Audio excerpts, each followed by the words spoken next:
The world of tech, often associated with progress and innovation, harbors a darker side. Within the sleek offices and bustling startups, a controversial ideology has taken root: Neoreaction. This movement, often abbreviated as NRX, challenges the very foundations of modern democracy and liberalism.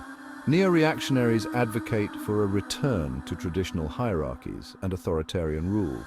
They view democracy as inherently flawed, believing it leads to inefficiency and the erosion of social order. Neoreactionaries are a diverse group, but they share a common thread of disillusionment with the current political and social landscape.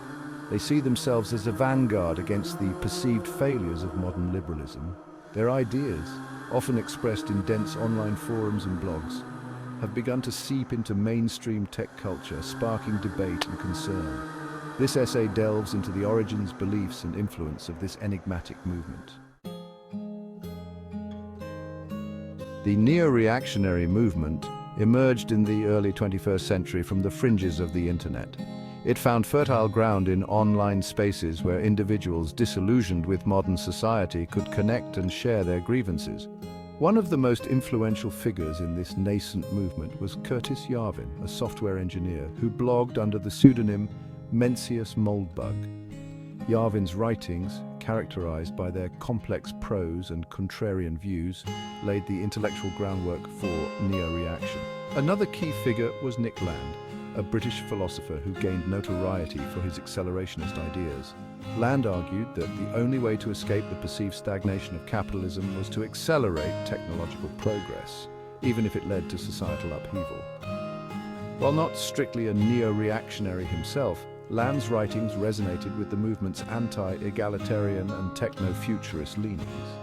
Together, Yarvin and Land, along with other early voices, shaped the core tenets of neo-reactionary thought. Neo-reactionaries believe that modern democracy is fundamentally flawed.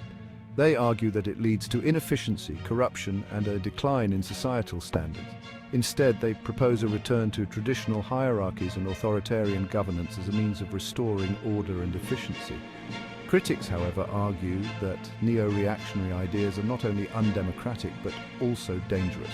They warn that such ideologies could lead to increased inequality and the erosion of individual freedoms. The debate continues as both sides present their arguments with fervor.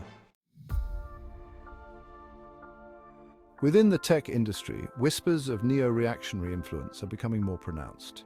Some tech leaders, disillusioned with the current political system, are quietly exploring these ideas. They see potential in the neo-reactionary vision of a more efficient, ordered society. However, this growing interest is met with concern. Many fear that embracing neo-reactionary ideas could undermine the very principles of innovation and progress that the tech industry prides itself on. It's a complex and contentious issue, one that continues to spark debate and reflection within the community. You know, some people argue that there's a conspiracy among elites to maintain their power and control. They believe that democracy is just a facade for this hidden rule. But isn't that a bit too simplistic?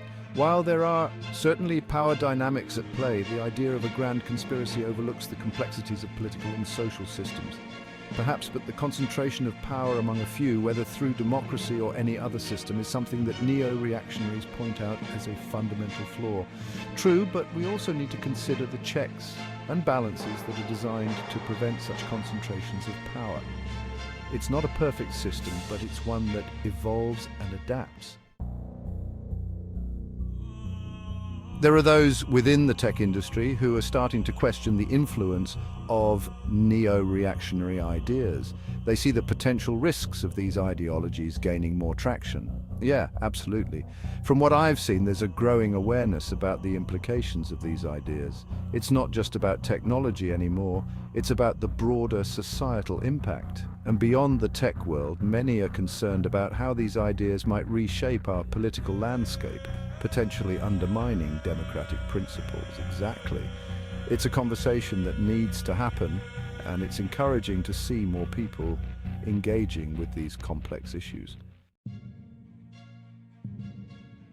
So why do neo-reactionary ideas appeal to some people? Well, they promise a return to a more stable and orderly society, free from the perceived chaos of modern democracy. Yes, but it's important to remember that historical monarchies and other non-democratic systems had their own forms of instability and oppression.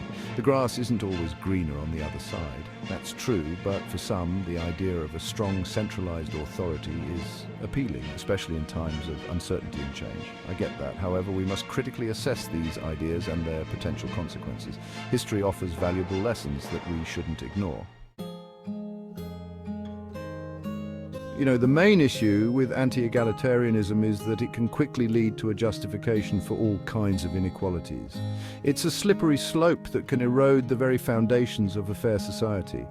Well, from a neo-reactionary perspective, the belief is that not all individuals are equal in their abilities and contributions. Recognizing this can lead to a more efficient and meritocratic society. Throughout history, political discourse has always been complex and nuanced. It's essential to understand the historical context to fully grasp the implications of current ideologies. Absolutely. In the tech industry, we see a lot of these ideas being discussed, sometimes without fully considering their historical roots or the potential consequences. The tech industry finds itself at a unique crossroads where progress and power intersect. It's a place where innovative ideas can flourish, but also where power dynamics can become quite pronounced. Right, and this intersection often brings up challenging questions about who holds the power and how it's used. It's a delicate balance that needs constant attention. In the digital age, confronting extremism has become increasingly complex. The rapid spread of information can amplify extreme views and make them seem more prevalent than they are. Exactly. It's crucial to address these issues head-on, promoting critical thinking and digital literacy to help people navigate the vast amount of information available online.